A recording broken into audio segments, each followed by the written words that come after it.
Graça e paz novamente. Eu quero iniciar com a leitura desse versículo, antes de nós entrarmos na meditação de hoje. 1 Coríntios, capítulo 15, versículo 58. Portanto, meus amados irmãos, mantenham-se firmes e que nada os abale.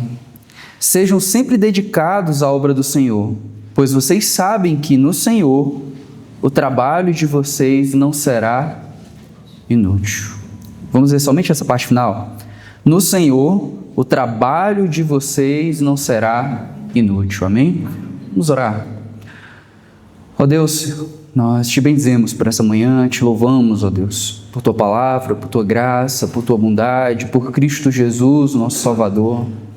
Que olhemos para Ele hoje, ó Senhor, com contentamento, com satisfação, alegria, e também que o teu amor nos constranja, ó Senhor, a te servirmos melhor em tudo aquilo que o Senhor nos colocou, nos pôs como mordomos, como administradores. Que sejamos de fato trabalhadores que almejam a tua glória em tudo que fazemos, em tudo que desenvolvemos, em tudo que cultivamos, em tudo que criamos, em tudo que comercializamos, em tudo aquilo, ó Deus, que o Senhor nos deu como capacidade, habilidade, aquilo que o Senhor nos deu como oportunidade, aquilo que o Senhor nos deu como meios, onde estamos, no tempo em que estamos, para que teu nome seja honrado e pessoas sejam servidas. Nos desafia nessa manhã, Deus, a olhar a ressurreição como a fonte inesgotável de graça, que salga e ilumina todas as áreas da nossa vida, inclusive a do trabalho. Em nome de Jesus, nós te oramos nessa manhã. Amém. Meus irmãos, hoje nós vamos falar sobre ressurreição e o trabalho. Nós estamos desenvolvendo essa série de 15 sermões acerca da ressurreição. A ressurreição de Cristo muda todas as coisas. Nós já passamos ali por várias dimensões fundamentais da vida cristã. Nós já vimos a implicação da ressurreição para a missão da igreja, para a nossa identidade como servos de Deus, como discípulos de Jesus, como que a ressurreição aplica e torna verdadeiro em nós a verdadeira vida do discípulo, as verdadeiras marcas de um discípulo. Nós já vimos como a ressurreição nos auxilia e nos dá poder para lidar com as culpas, os fracassos. Nós já vimos as implicações da ressurreição de Jesus nas áreas mais íntimas dos nossos relacionamentos, como família, como casamento. Na última pregação nós vimos como que a ressurreição de Jesus muda a nossa ótica do perdão e faz com que vivamos de acordo com o perdão. Hoje a nossa dimensão vai ser uma dimensão mais cultural, uma dimensão mais ligada àquilo que nós fazemos, àquilo que nós ocupamos no nosso dia, né? Hoje o tema é interessante à medida que nós percebemos o quanto que o trabalho marca a nossa vida. A dimensão do trabalho ocupa a maior parte das horas em que nós estamos acordados e a maior parte dos nossos dias. Eu quero começar com uma pergunta simples, viu? Por que você trabalha? Pode parecer óbvio, mas porque você pode pensar, né? É para ganhar dinheiro, é para sustentar minha família, é para comprar minhas coisinhas, para realizar meus sonhos. Mas há uma pergunta anterior que, antes de para que você trabalha, como você trabalha, é a razão de você trabalhar. Nós vivemos numa cultura que quer muito saber o para que das coisas e muito pouco o porquê das coisas, a razão. E hoje nós vamos explorar isso. Qual a razão do nosso trabalho e qual o alvo do nosso trabalho? Hoje nós vamos refletir por que o trabalho existe, o que o trabalho significa. E isso é tão importante porque, por exemplo, se a gente for lá para o pregador em Eclesiastes, ele vai analisar várias das nossas rotinas, vários dos nossos trabalhos, e ele vai concluir por mais de uma vez que tudo é vaidade. Mas será que o trabalho precisa também ser vaidade? É lógico que há momentos em que todos nós nos perguntamos se aquilo que nós estamos trabalhando, se aquilo que nós estamos desenvolvendo faz algum sentido. Eu acho que todo mundo chega a uma fase da vida que se pergunta se está vivendo da forma adequada e muitas vezes está ligado à profissão ou trabalho. Senhor, será que eu estou fazendo algo realmente de significado? Será que eu estou fazendo algo realmente verdadeiro? Será que em meio à rotina eu não estou apenas girando a roda e o carro não sai nem do lugar, né? Muitas vezes, e hoje, na cultura do cansaço, não é incomum encontrar pessoas em que estão no automático, trabalhando, vivendo suas rotinas, e a única coisa que é apresentada é o cansaço, é a fadiga. Mas será que precisa ser assim? Será que nós precisamos trabalhar como se o trabalho fosse apenas um elemento que a gente precisa realizar, porque senão a gente não tem comida na mesa, a gente não realiza os nossos sonhos? Será que nós precisamos trabalhar e o desgaste ser a única coisa que resta? Hoje nós vamos ver que a ressurreição, ela tem implicações reais sobre o que nós fazemos, do amanhecer ao pôr do sol, 6 dias por semana, de segunda a sábado. Amém? Vamos, muito para além do que a ressurreição implica aos nossos domingos, como o dia de hoje, mas no dia a dia da semana, enquanto trabalhamos. Meus irmãos, eu quero começar com a realidade de que o trabalho tem raízes na criação. Eu quero que você vá comigo lá para Gênesis, capítulo 1. Deixa aí aberto, a partir de Gênesis, no primeiro livro da Bíblia. Para nós entendermos o que a ressurreição faz pelo nosso trabalho, nós precisamos primeiro entender de onde o trabalho vem. E o primeiro lugar para onde as Escrituras nos conduzem quando nós falamos desse tema é para o livro da criação. O livro onde Deus dá o princípio de todas as coisas. Aqui em Gênesis, se a gente for para o capítulo 2, versículo 2, a gente vai ver algo interessante. No 7º dia, Deus havia concluído a obra que realizara e descansou no 7º dia, E nesse dia descansou de toda a obra que havia feito. Quando a gente vai lá para Hebreus, capítulo 4, versículo 10, o autor de Hebreus, ele verifica, ele olha essa imagem de Deus trabalhando como um modelo de descanso para a obra que ele realizou. Ou seja, olha o que é que o Gênesis está nos apresentando acerca de quem é Deus. Deus descansou porque ele havia trabalhado. Deus descansou porque ele é um Deus que trabalha. Ou seja, antes do homem existir, antes da queda, antes de qualquer pecado, Deus havia trabalhado e já havia trabalho. E o trabalho, inicialmente, que a gente se depara quando chega aqui em Gênesis, é o trabalho de Deus. Deus, ele vai criando e dando acabamento, ele vai estabelecendo ordem e beleza, funcionalidade, verdade, propósito.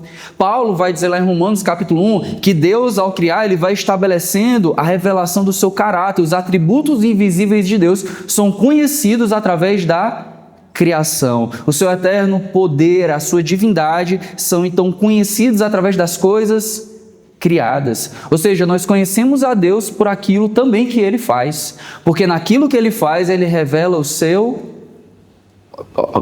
Pega esse princípio acerca do trabalho. Nós conhecemos os atributos de Deus através das obras que ele criou. As obras que Deus cria, elas estabelecem uma revelação do caráter e da pessoa de Deus. Ou seja, em primeiro lugar, o trabalho, ele nasce com Deus e ele nasce em Deus. Como a gente vai conhecer em várias obras por aí, trabalhando sobre quem é Deus. Deus é o primeiro poeta, Deus é o primeiro escritor, Deus é o primeiro artesão, Deus é o primeiro trabalhador, Deus é o primeiro empreendedor. E porque o homem foi criado à imagem e semelhança desse Deus trabalhador, nós também vamos ter como parte constituinte de quem nós somos esse trabalho cultural, esse trabalho laboral, esse trabalho, essa função de trabalhar. Vamos aqui para Gênesis, capítulo 1, versículo 26, só para a gente guardar essa realidade. Então Deus disse: façamos um homem à nossa imagem, conforme a nossa semelhança.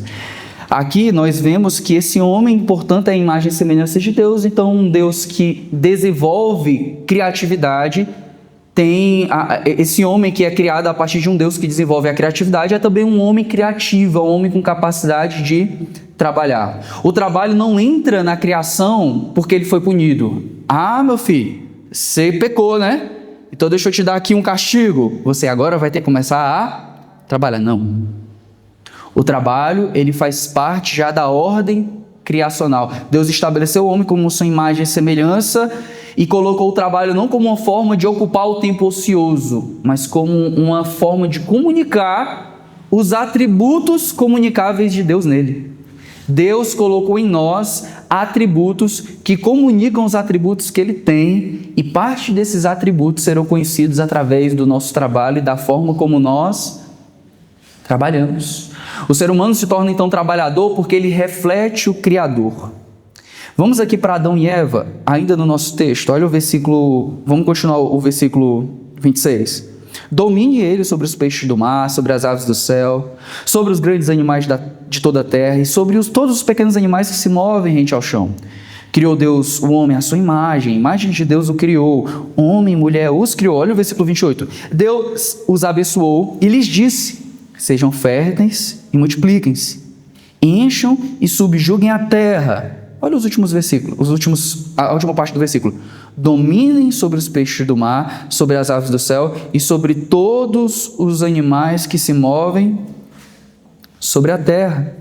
Então, Deus aqui, ele estabelece duas características em que o ser humano deve dominar e sujeitar a criação. Ele deve, então, aqui na nossa cultura, dominar e sujeitar tem aplicações muitas vezes negativas, né? Mas a ideia aqui na criação é que esse homem que domina e que sujeita a criação é uma espécie de administrador, uma espécie de responsável. Vamos colocar o termo que nós estamos utilizando, uma espécie de trabalhador que deve, portanto, ao dominar, administrar a criação e ao sujeitar, desenvolver. Ou seja, o dominar significa que ele tem domínio, ele tem a atribuição, ele tem competência para desenvolver a criação, para administrar, organizar a criação. Ele não é dono, mas ele recebe do dono a competência de dominar. Ele tem a competência de administrar. Ao sujeitar, ele tem a competência, ele tem a atribuição de desenvolver. Existe algo que precisa ser desenvolvido. É como um jardim, que vai ser a figura do laboratório, né? O laboratório em que o homem vai aprender a dominar e sujeitar é o jardim. E o jardim, ele não se cria e se mantém só. Deus cria o jardim, coloca Adão e Eva, mas se Adão e Eva não cultivarem o jardim, né? Quem cuida de um jardim aqui? Precisa de regra. Um jardim, para expressar beleza, ele precisa de trabalho. Ah, essa flor crescendo por aqui. Ah, essas plantinhas desse lado. Aqui, se nós tivermos uma clareira. Existe algo que Adão e Eva vão aprender acerca do que significa dominar e sujeitar no jardim. Quando a gente vai lá para o jardim, em Gênesis capítulo 2, a gente vai ver então palavras que qualificam e dão sentido ao trabalho. O versículo 15 diz do capítulo 2 assim: o Senhor Deus colocou o homem no jardim do Éden para cuidar dele e cultivá-lo. Então, o laboratório em que o ser humano aprende a administrar e desenvolver, a dominar e a sujeitar, é o jardim do Éden. Através de duas palavrinhas, cultivar e guardar. Ou aqui na minha tradução, de cuidar e cultivar. Então, a dominação e a sujeição que o ser humano vai fazer da natureza nas suas atividades de trabalho, elas não são para destruição, não são para devastação, não devem ser para a degradação, mas para o desenvolvimento, para o cuidado, para o cultivo, para guardá-lo. O laboratório da natureza do trabalho vai ser o jardim. O trabalho, portanto, é uma expressão da identidade de Deus no homem. O trabalho, portanto, ele é uma forma de honrar a Deus administrando aquilo que Ele nos coloca sobre. Então, trabalho é menos sobre nós e mais sobre Deus. É por isso, por exemplo, que a escravidão, como nós a conhecemos, ela é abominável diante do Senhor. Porque ela coloca o trabalhar não como de pessoas não como sendo portadores da imagem de Deus, mas ela coloca pessoas debaixo de um eixo, de uma motivação de instrumento de ambição. As pessoas deixam de ser as escravizadas, imagem e semelhança de Deus, que devem desenvolver os seus trabalhos para a glória de Deus, apenas como um meio para satisfazer a ambição de algumas pessoas. O que Deus faz pelo trabalho? Por que Deus faz o trabalho? O que nós temos aqui acerca dele? O trabalho como expressão dos atributos de Deus em nós. Amém? Então, nós somos criados com capacidade criativa. Tudo que existe aí de cultura, etc., de habilidades, ela advém dessa característica criada. Nós somos imagem e semelhança de Deus. Mas quando a gente chega no capítulo 3 de Gênesis, a gente sabe, nós já vimos isso em outras pregações, que o pecado afeta toda a raça humana. Amém? O pecado entra no mundo e descaracteriza, mancha, corrompe todas as áreas da vida do ser humano e em tudo aquilo que ele toca. Existe um efeito cósmico sobre toda a realidade, o pecado de Adão e Eva. E o que é que isso faz sobre o trabalho? Vamos para Gênesis capítulo 3, versículos 17 e 18.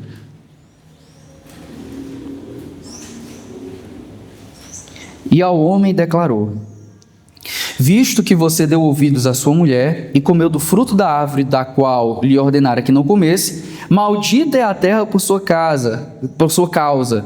Com sofrimento você se alimentará dela todos os dias da vida. Ela lhe dará espinhos e ervas daninhas, e você terá que alimentar-se das plantas do campo. Com o suor do teu rosto você comerá o seu pão, até que volte à terra, visto que dela foi tirado, porque você é pó e ao pó voltará. Portanto, a pergunta, o que o pecado fez com o trabalho, foi não inventar. O pecado não inventou o trabalho, amém? Isso às vezes é difundido. Me lembro, assim, mais de 10 anos atrás, eu estava num pequeno grupo e era de se esperar, né? Alguém que talvez não fosse tão familiar com o trabalho, disse, não, o trabalho entrou no mundo como consequência do pecado. Deus não criou o trabalho. Como é que você desenvolve um jardim sem trabalhar? Como é que você cultiva e guarda um jardim sem trabalhar? O trabalho faz parte da ordem criacional. O que o pecado faz não é criar o trabalho. O que o pecado faz é, como consequência da desobediência, como consequência da rebelião de Deus, a necessidade de trabalhar vai ser realizada por meio da resistência da terra. Ou seja, não vai ser fácil. Nunca foi, mas não será tão fácil. Será desafiador, será difícil, será trabalhoso da terra tirar o seu sustento. Haverá resistência da terra ao trabalho. As coisas não virão por si só, elas exigirão suor, luta, labuta, frustração. O texto aqui é interessante, né? Porque ele diz assim: maldita é a terra não porque ela é má, é por causa de ti. Com sofrimento você se alimentará dela todos os dias da sua vida. Ela lhe dará espinhos e ervas daninhas, ou seja, você vai tentar desenvolver algo para o alimento, você vai tentar trabalhar numa terra que deveria ser próspera ao alimento, mas ela vai ser próspera para tudo, inclusive para aquilo que não te alimenta. Você terá que alimentar-se das plantas do campo. Com o suor do teu rosto você comerá o seu pão, até que volte à terra. Ou seja, não é só um período.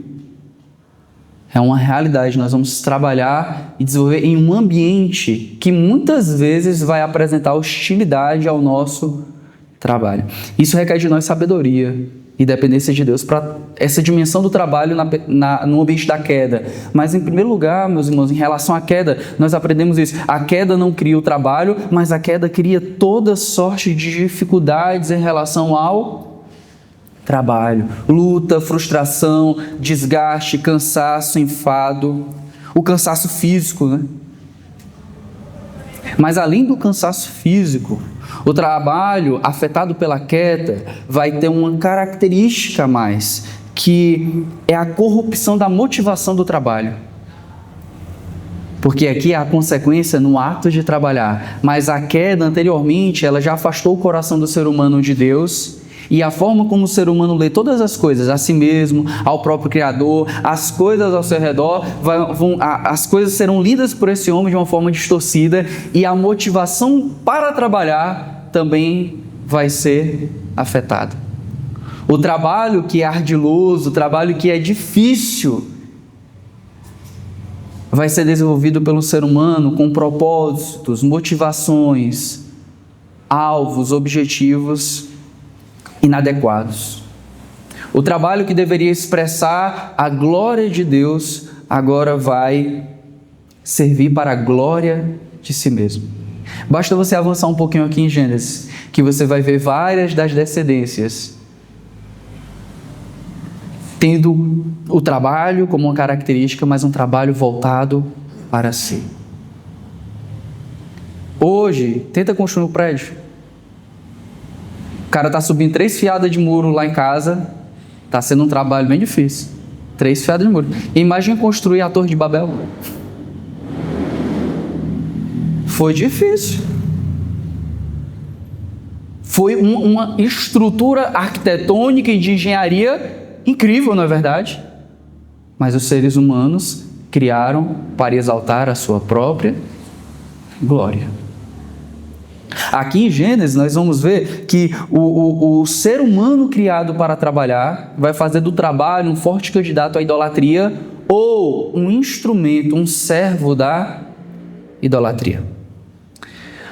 Antes de desenvolver esse ponto, eu quero lembrar que, e está bem casado com ele, que embora o trabalho seja utilizado de forma equivocada pela raça humana caída, Deus não cessou o trabalho como um meio de produzir o que é correto, o que é belo, o que é bom, amém? Ele não cessou. Aqui eu quero me deter um pouco ainda em Gênesis, no capítulo 4, versículos 20 a 22. Observe que as linhagens mais marcadas pelo pecado têm o ser humano ainda exercendo o seu caráter criativo. Os descendentes de Caim aqui, no capítulo 4, versículos 20 a 22. Ó.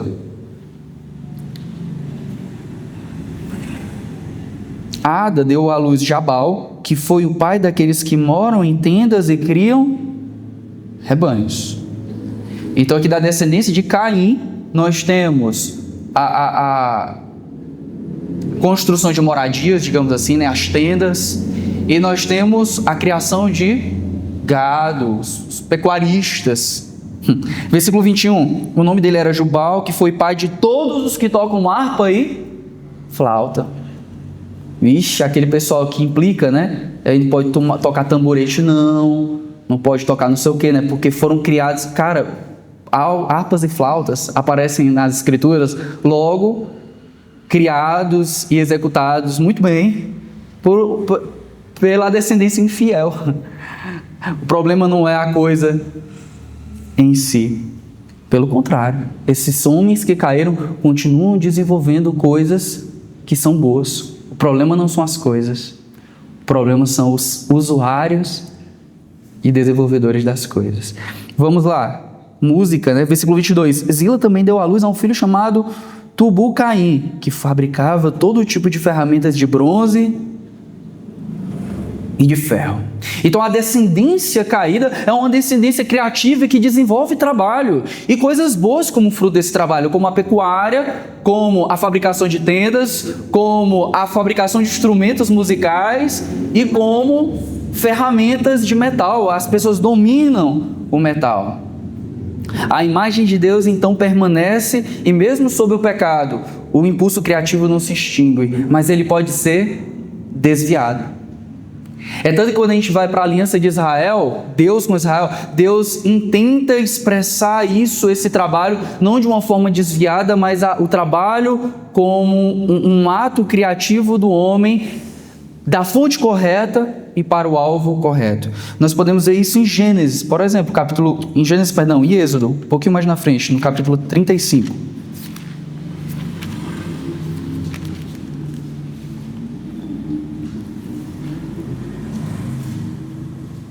Deus, ele chama um povo para si e vai mostrar nele o quanto que o trabalho tem lugar na aliança que ele tem com o seu povo.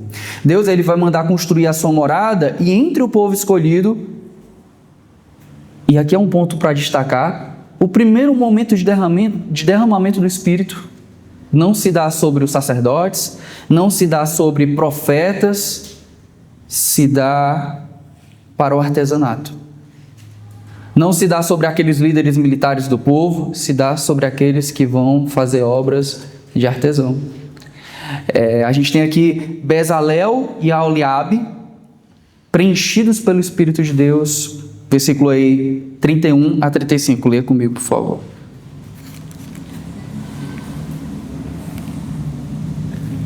Êxodo 35, do 31 ao 35. E encheu do Espírito de Deus, dando-lhe destreza, habilidade e plena capacidade artística para desenhar e executar trabalhos em ouro, prata e bronze, para talhar e lapidar pedras e entalhar madeira de todo tipo de obra artesanal. E concedeu tanto a ele como a Aholiabe, filho de Aizamaque, da tribo de Dan, de habilidade de ensinar a outros. A todos esses deu capacidade para realizar todo tipo de obra, como artesãos, projetistas, bordadores de linho fino e de fios de tecido azul, roxo e vermelho, e como tecelões. Eram capazes de projetar e executar qualquer trabalho artesanal. Então, dentro do seio, do ambiente do tabernáculo, Deus enche algumas pessoas. E aqui é curioso, né? Aqui para mim é uma analogia até do que Deus faz conosco na igreja. Porque existe uma geração vindo de pessoas que perderam muita coisa. Imagina, existe uma turma que está transitando no deserto, uma turma que não entra na Terra Prometida. Não é gente que está em trabalho fabril, não é gente que está nos melhores ambientes, nos melhores laboratórios, nas melhores oficinas. É gente que está em trânsito, não é verdade? E isso não se torna um impedimento para Deus fazer o seu próprio tabernáculo. Ele derrama dons.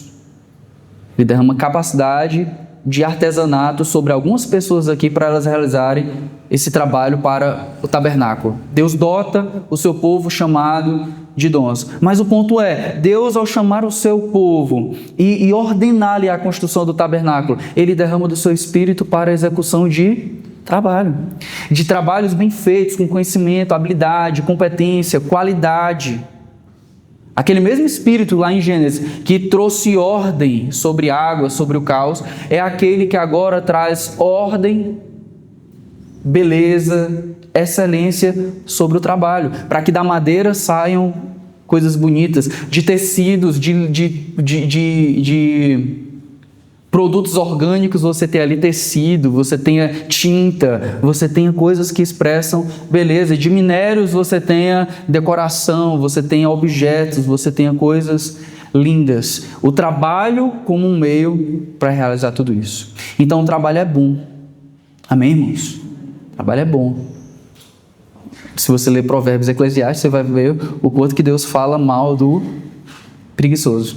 O trabalho é bom. É um meio pelo qual Deus estabeleceu para refletir o caráter dele em nós, o nosso caráter, e para gerar o bem, prosperidade, cuidado com os outros. O pecado não destruiu o trabalho.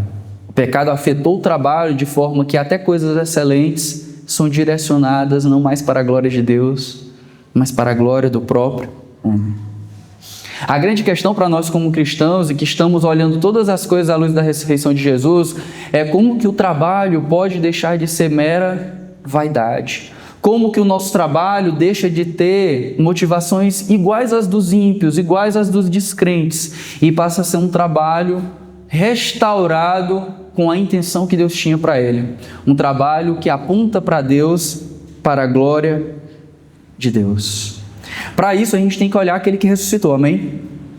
Porque Jesus é exatamente aquele que revela que trabalhos, por mais árduos e cansativos e cheios de sofrimento que sejam, diante da ressurreição, eles não são vãos, amém?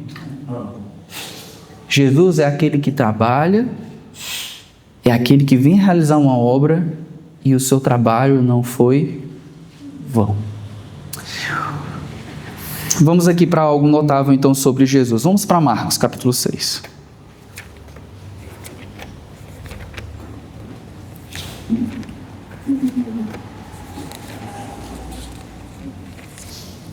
Deus envia o seu Filho como um trabalhador. Aqui em Marcos 6, versículo 3 diz... Marcos 6, 3.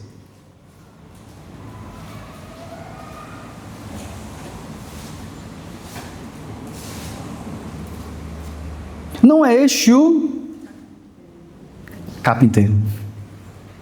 A forma como Jesus era conhecido, né? Alguém que tem trabalho manual, alguém que é carpinteiro, filho de Maria, irmão de Tiago, José, Judas e Simão. A palavra carpinteiro, na verdade, não é igual hoje, né? O que é o carpinteiro? É só alguém que trabalha com madeira. Mas naquela época, as construções eram feitas com madeira. Portanto, ser um carpinteiro não é só alguém que trabalha com madeira, é mais ligado a uma espécie de construtor.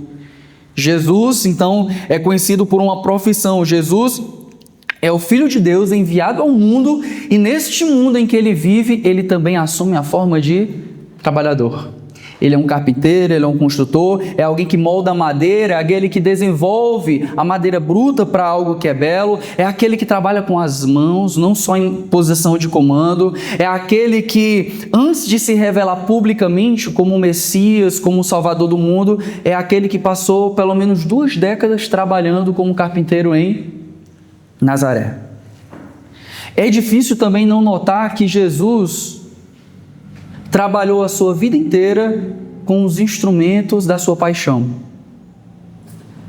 Aquele que foi morto no madeiro com cravos e pregos é aquele que passou a sua vida toda trabalhando com madeira, cravos. Eu imagino como Jesus é muito espetacular, né, irmãos? Mas você trabalhar durante 2 décadas com os instrumentos que vão ser o meio da sua própria execução. E mesmo assim, fazer tudo para a glória de Deus. Jesus, ele é o nosso Salvador, o nosso amado, o nosso Rei, e aquele que nos é professor, é aquele que nos ensina a viver da forma como Deus intenta. O mestre de carpintaria, que mesmo assim dignificou o trabalho manual. A gente sabe também que Jesus, ele não é só aquele que veio ser carpinteiro, né? Ele não, a identidade de Jesus não se restringia ao seu ofício. Ele tinha uma consciência clara de missão. Vamos lá para João, capítulo 9, versículo 4.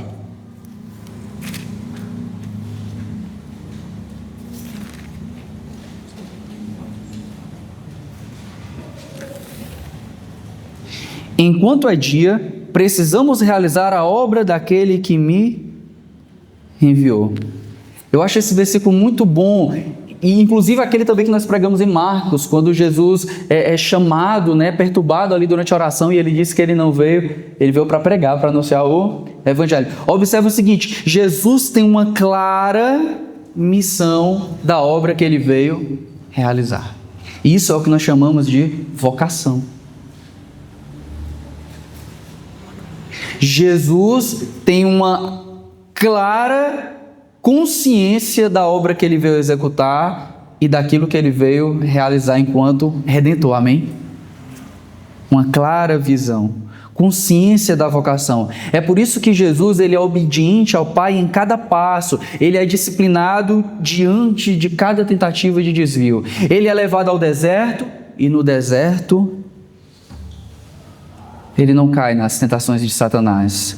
Ele, no dia do seu batismo, antes da tentação no deserto, ele é declarado pelo Pai como um filho amado em quem tem a alegria do Pai, porque ele é totalmente obediente.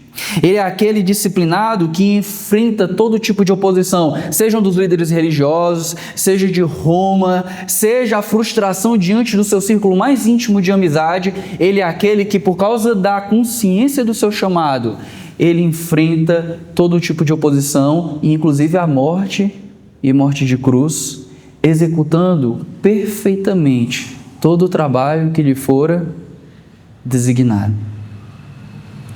A clareza de objetivo, a clareza de missão de Jesus faz com que ele seja fiel até a morte e morte de cruz. Lá na cruz, a consciência de Cristo, mesmo diante da morte e sabendo que a morte é o meio pelo qual ele realiza a obra de Deus, tem na sua boca a frase aqui, para quem ainda é João, né?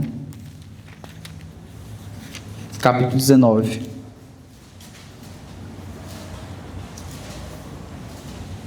Versículo 30. Tendo-o provado, disse Jesus, está consumado. Ou seja, eu terminei a obra que me foi designada. A grande questão que a ressurreição nos traz sobre o trabalho é que um trabalho que é vão é exatamente o tipo de trabalho que não acaba aqui. Olha como a consciência de Jesus ampla sobre o trabalho é que torna o trabalho, diferente da conclusão do sábio em Eclesiastes, algo que não é inútil. Porque se Jesus tivesse ficado morto, e se Jesus tivesse morrido, e mesmo na cruz dizendo está consumado, mas naquela mesma noite, passasse dias e até hoje, o corpo dele estivesse dentro de um túmulo, o trabalho dele teria sido útil ou inútil? Inútil. Aquilo que torna a obra de Cristo eficaz é exatamente porque ao terceiro dia ele ressuscitou. O que vai tornar o seu trabalho e o meu um trabalho que não é inútil é quando nós o realizamos a partir da ótica da ressurreição. Porque somente a ressurreição de Jesus é que transforma o trabalho em algo que não está fadado a acabar no dia da nossa morte ou no dia em que Cristo voltar, mas um trabalho que tem repercussões eternas, porque é um trabalho voltado para a glória de Deus. Jesus é alguém que trabalha não porque ele quer morrer. O autor de Hebreus diz que ele olha para a alegria que lhe estava proposta e por isso se entrega à morte. O autor de Filipenses, Paulo, diz que ele obedeceu até o fim e pela sua morte, pela sua obediência até a morte, ele recebeu o nome que está acima de todo nome. Ou seja, o trabalho de Jesus é um trabalho que não é inútil porque ele não acaba na morte. Ele é um trabalho útil e infinitamente útil, porque ele é um trabalho que é realizado na perspectiva e voltado para a ressurreição, a inauguração de um novo capítulo na história, a inauguração de uma nova criação. Agora a gente pode ir lá para 1 Coríntios capítulo 15. A gente vai ler de novo o texto que nós abrimos esse sermão. Versículo 58. Portanto, meus amados irmãos, mantenham-se firmes e que nada os abale. Sejam sempre dedicados à obra do Senhor, pois vocês sabem que no Senhor o trabalho de vocês não será inútil. Esse texto nós já abordamos na doutrina na quarta-feira e nós sabemos que o capítulo 15 de 1 Coríntios é um capítulo inteiro dedicado somente à doutrina da ressurreição. Por isso, esse versículo 58, ele é o destino do capítulo inteiro. O apóstolo Paulo passa 57 versículos construindo o argumento para a ressurreição de Jesus e ele conclui com uma exortação para o trabalho. Ele vai mostrar que se Jesus não ressuscitou, a nossa fé é vã, a nossa pregação é inútil, a nossa vida na verdade é inútil, é vaidade, é vazia. Mas ele vai concluir dizendo que porque Cristo ressuscitou, o nosso trabalho, a nossa obra, a nossa atividade, ela não é vã. O portanto aqui não é ornamental, não é para deixar o texto bonito, é uma conclusão lógica. Ele está dizendo, olha, porque Cristo ressuscitou, porque é verdade que nós vivemos à luz da ressurreição de Jesus, o nosso trabalho não é vão. É primeiramente, queridos irmãos, a obra de redenção que faz com que o nosso trabalho não seja um trabalho inútil e vazio. É na obra de redenção que a ressurreição mostra que o trabalho não é vão, porque a ressurreição justifica, apresenta a realidade clara de que a obra de Cristo foi eficaz. Nós já vimos isso, né? O autor Paulo, lá em Romanos, diz: o qual foi entregue por causa das nossas transgressões e ressuscitou por causa da nossa, para a nossa, melhor dizendo, justificação. Romanos capítulo 4, versículo 25. Ou seja, nós já vimos durante essa série que a ressurreição de Jesus é a declaração de que a obra de justificação ela é inequívoca. Aquele Cristo que morreu na cruz se oferecendo pelos nossos pecados, ele ressuscitou ao terceiro dia, portanto, ele venceu sobre o pecado e a morte, ele traz a nós uma verdadeira vida, porque ele é a primícia, ele é o começo de uma nova criação. A justificação é trazida a nós não somente pela morte, mas pela ressurreição de Jesus, amém? Portanto, a ressurreição torna a obra de Jesus não inútil, mas uma obra útil, e a ressurreição, segundo o apóstolo Paulo aqui em 1 Coríntios capítulo 15, versículo 58, é também o que faz com que as nossas obras não sejam inúteis. Em primeiro lugar, a ressurreição torna útil a obra de Cristo. E em segundo lugar, para nós, a ressurreição torna útil, e aqui vale a atenção da gente, a nossa obra no Senhor.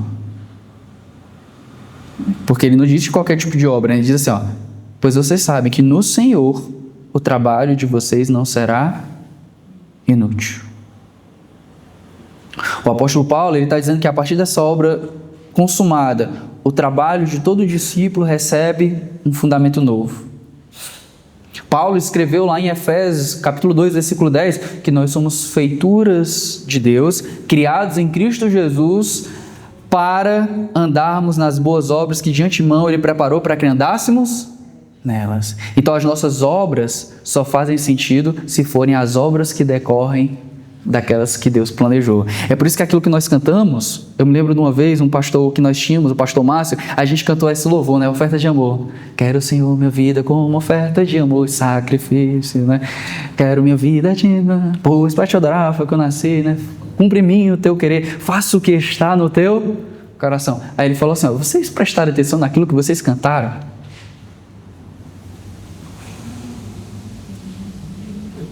Porque muitas vezes aquilo que nós vivemos não comunica isso que nós cantamos.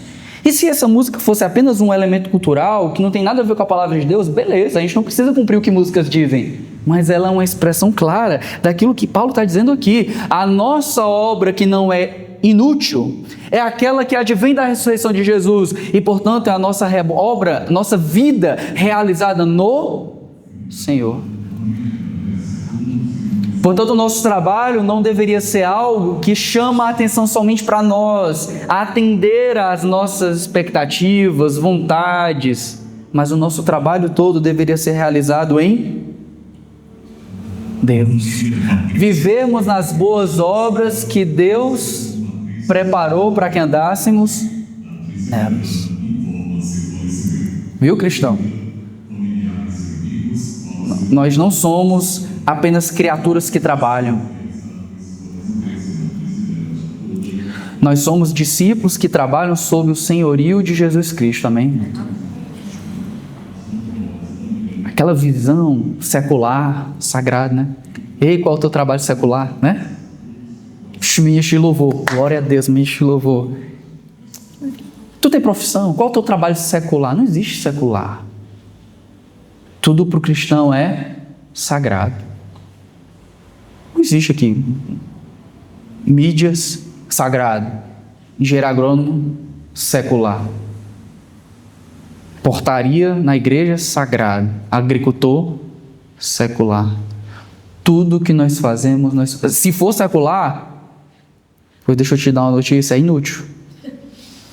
Realmente é inútil.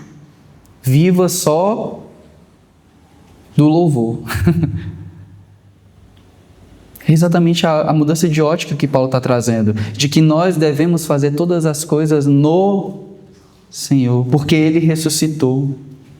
A boa obra e a nova criação que Ele está criando é comunicada também através do nosso trabalho. Nós somos não apenas criaturas que trabalham, somos discípulos debaixo do senhorio de Jesus. O nosso trabalho deixa de ser autoafirmação e passa a ser da forma correta mordomia. Por que eu trabalho? Por que eu tenho títulos? Por que eu desenvolvo? Por que eu ganho dinheiro? Por que eu me entrego à labuta, ao suor, à dedicação? Porque eu sou um gestor fiel diante daquele que um dia eu vou prestar contas. Tem uma expressão no latim, corandel, diante de Deus. A nossa vida deve ser corandel, a nossa vida deve ser diante de Deus. E isso inclui o nosso trabalho. O Senhor está aqui. Eu já falei essa frase várias vezes nos sermões, né? O Senhor está aqui. Tudo que o Senhor me deu, desenvolvido a 30, a 60, a 90, a 120, a 200 por um. Servo bom e fiel, entra no meu descanso. O que torna um trabalho vão, portanto, não é a ausência de resultados. O que torna um trabalho vão não é você olhar para o seu trabalho e não estar vendo resultados.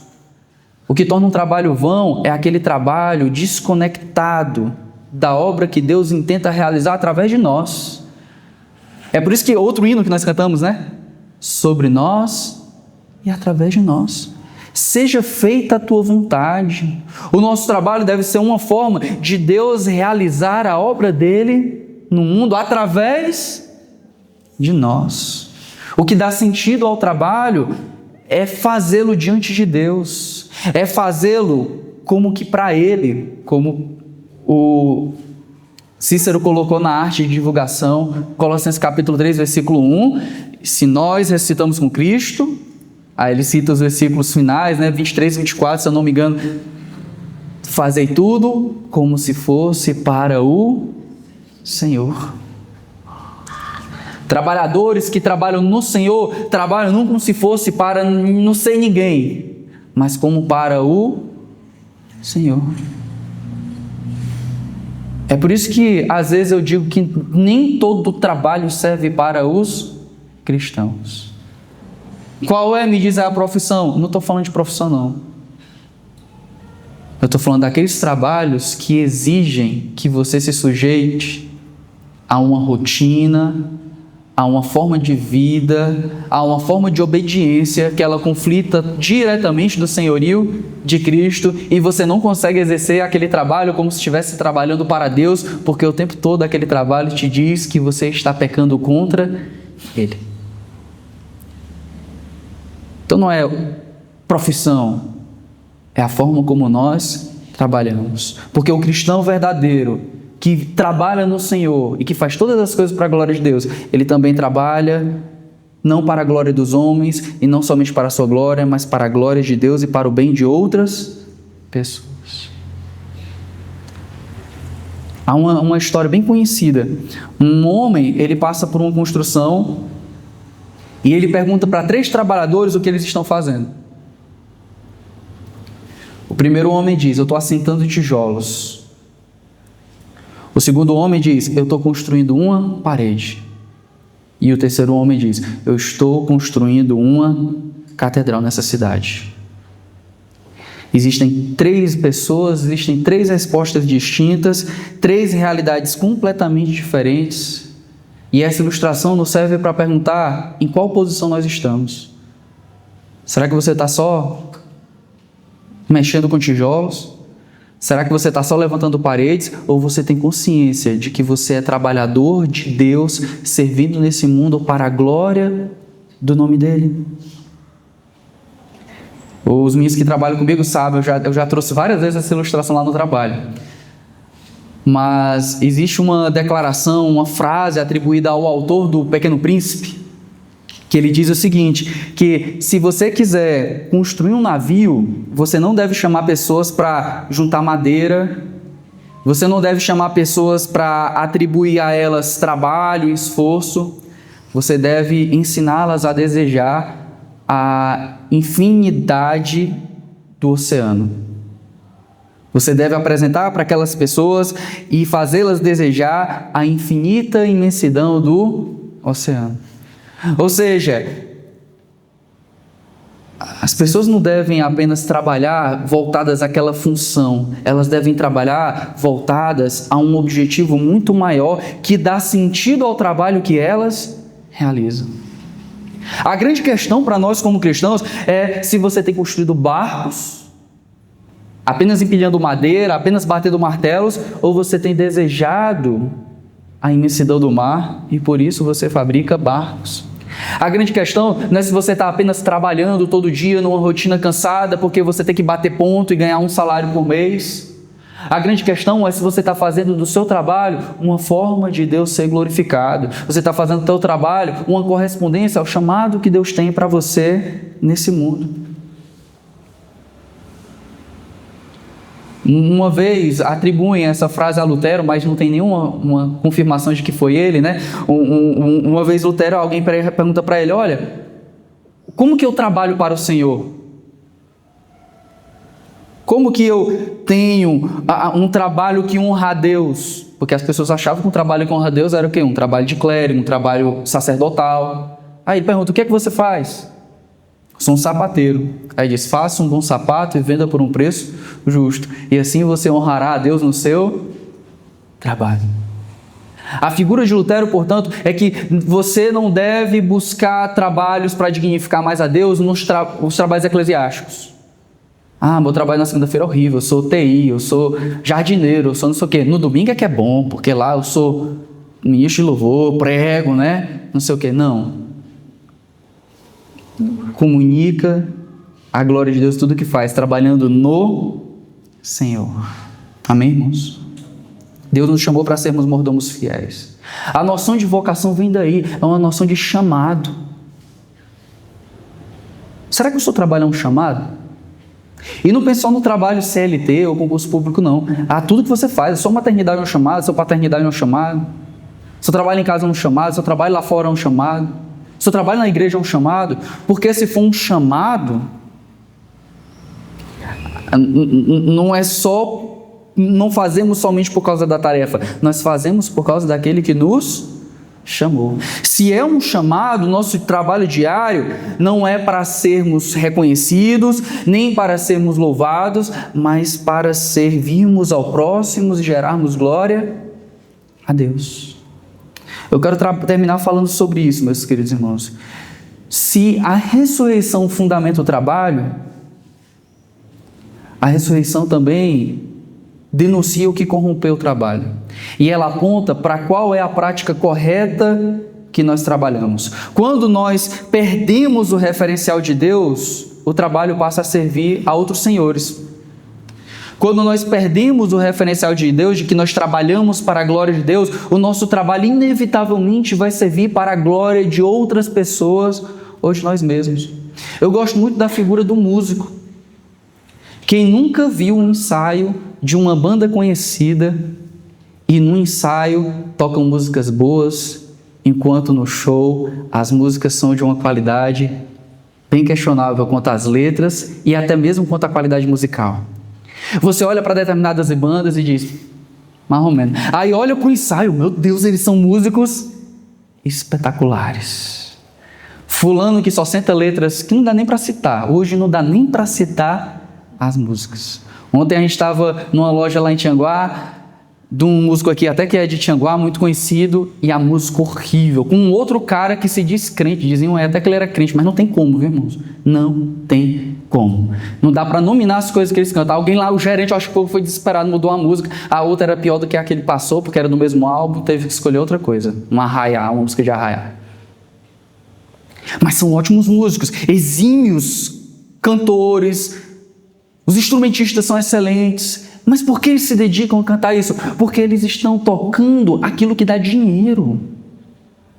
Eles estão cantando para agradar a massa. A meta deles é produzir o que é mais consumível, não o que é mais belo, não o que é verdadeiro, não o que é correto. A glória do trabalho está sendo trazida não para a glória de Deus, mas para a glória de si mesmo. É o trabalho sacrificado no altar do dinheiro. Isso acontece também com pastores que muitas vezes, querendo alcançar os resultados que eles pensam que validam o seu trabalho, sacrificam a fidelidade no altar de muitos membros, no altar de relevância diante da sociedade.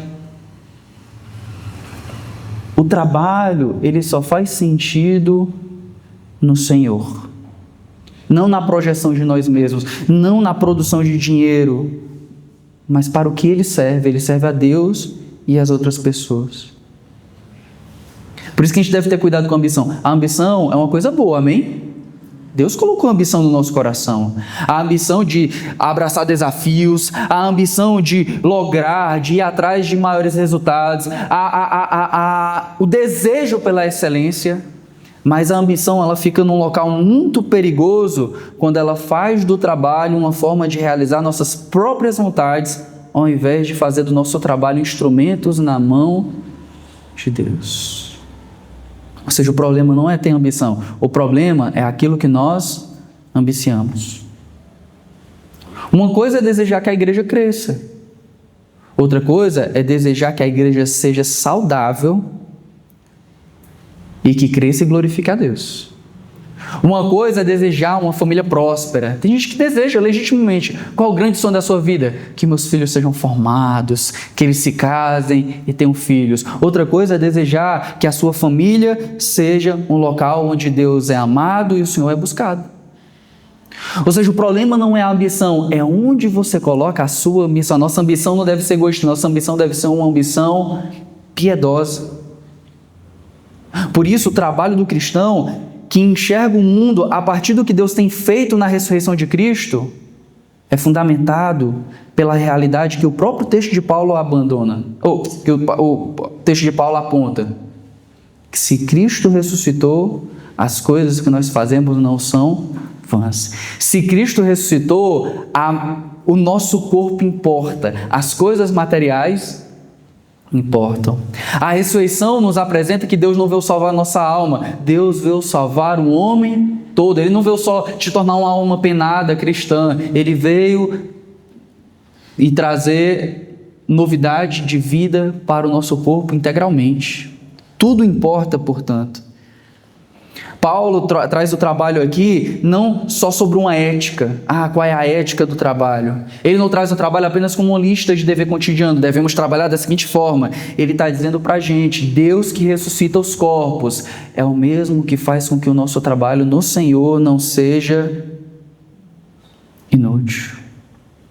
Portanto, abundai na obra do Senhor, sejam sempre dedicados, mantenham-se firmes, que nada os abale. Ou seja, o serviço da gente faz sentido, porque Jesus ressuscitou. Quando a gente vai lá para Apocalipse, capítulo 21, nós temos ruas, portas, temos nações trazendo cânticos, nós temos um povo que desenvolve atividades diante de Deus. A criação redimida não é uma criação sem trabalho. Você já pensou isso? Como seremos nos céus? Qual é a imagem que a gente tem? Pessoas tocando harpa, lira, né? Aleluia, aleluia, aleluia, aleluia. Nossa visão dos céus é que a gente vai passar o dia todo cantando. Mas Deus não apresenta isso. Nem em Isaías, nem em Apocalipse. A figura é de novo céu e nova terra. Pastor, misericórdia, o senhor está dizendo que no novo céu e nova terra eu ainda vou trabalhar? Exatamente. Sabe por que é que você fica frustrado em saber isso? Porque talvez hoje você não tenha colocado o seu trabalho na perspectiva da ressurreição. Por isso o trabalho é só cardos e abrolhos. E não o trabalho desenvolvido para a glória de Deus, mesmo entre cardos e abrolhos. É o trabalho do carpinteiro, que trabalha com rigor, com excelência. É o trabalho do professor, que ensina com rigor, com qualidade. É o pai que forma os seus filhos com amor. Quando a gente trabalha na perspectiva da ressurreição, nada disso é perdido. No Senhor não existe trabalho vão, amém, irmãos? Não existe. O que foi feito com fidelidade, o que foi feito debaixo do senhorio de Cristo, o que foi feito para a glória de Deus e o bem do próximo tem peso eterno. Paulo nos aponta que o trabalho da gente não é só sobre vocação, sobre salário, é também se vale a pena. E só vale a pena, meus irmãos, mais do que um sentimento, é se ele é realizado no Senhor. Eu quero concluir exatamente nisso, de que como discípulo, a ressurreição de Jesus muda a forma como nós olhamos para o trabalho. Como discípulos, Deus nos desafia a olhar para o nosso trabalho como algo bom, algo que vale a pena. Se a gente trabalha na perspectiva da ressurreição, você que é mãe, você vai olhar para o seu trabalho não apenas para um cansaço sem retorno, você vai olhar para um trabalho que não é vão no Senhor. Você que é agricultor, você que é professor, você que é juiz, que é médico, não importa a sua profissão, se você trabalha no Senhor, aquele seu trabalho não é só enfado, não é só cansaço. Ele é um meio para que Deus seja louvado e pessoas sejam abençoadas. Muitas vezes nós cansamos dos nossos trabalhos porque nós não olhamos o nosso trabalho como uma forma de pessoas serem abençoadas e Deus ser honrado, mas apenas como algo que deveria nos trazer realização. E o trabalho não foi feito para nos trazer realização. A nossa realização está no Senhor. Realizados no Senhor, nós trabalhamos adequadamente. Se nós não trabalhamos adequadamente, a gente abre uma porta para a falta de contentamento. E a falta de contentamento abre uma porta para a idolatria. A falta de contentamento vai puxar ali outras coisas para ocuparem a razão do trabalho. E a razão do nosso trabalho é a glória de Deus, amém? Quero orar, meus irmãos, com vocês. Essa manhã vamos ficar em pé, vamos orar.